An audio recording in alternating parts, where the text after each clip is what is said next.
शिवसेना एकीकडे आहे, दुसरीकडं भाजप आहे आणि कल्याण डोंबिवलीमध्ये त्या परिसरामध्ये तुमचं वैर हे भाजपचे प्रदेशाध्यक्ष रवींद्र चव्हाण यांच्याशी दिसतंय आणि ते सुद्धा तशा पद्धतीनं हरकती करतायत हे आम्ही बघितलंय.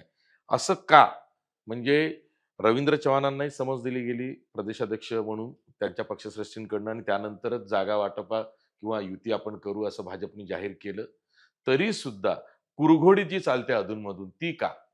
नाही, मला कोणाशी वैर नाहीये. आमच्या पक्षाला कल्याण डोंबिवली महानगरपालिकेमध्ये बाबा भारतीय जनता पार्टीबरोबर वैर नाही. आज कल्याण डोंबिवली महानगरपालिकेमध्ये आम्ही युतीमध्ये लढतोय.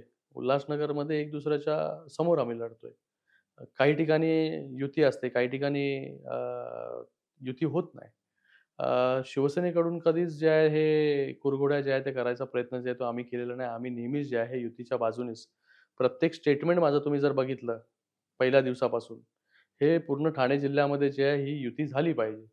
हेच स्टेटमेंट जे आहे ते माझं राहिलेलं आहे, शिंदे साहेबांचं राहिलेलं आहे. काही लोकांना असं वाटत असेल, की बाबा पक्ष वाढला पाहिजे किंवा खालच्या कार्यकर्त्यांच्या महत्त्वाकांक्षा आहेत, बाबा वेगळं लढलं पाहिजे. आणि मला वाटतं आता ते प्रदेशाध्यक्ष आहेत आणि त्यांचा मतदारसंघ डोंबिवली आहे, म्हणून त्याच्यात जास्त लक्ष जे आहे ते घालत असतील. आणि तुम्हालाही लक्ष द्यावं लागणार आहे युती म्हणून डोंबिवलीकडे. बघा, हा जो आहे कल्याण डोंबिवली भाग हा युतीचा बालेकिल्ला आहे.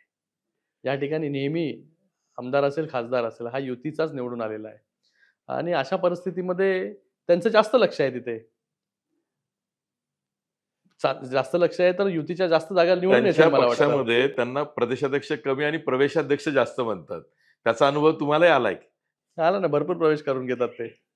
रोज जो आहे तो कोणाचा तरी प्रवेश सुरूच असतो.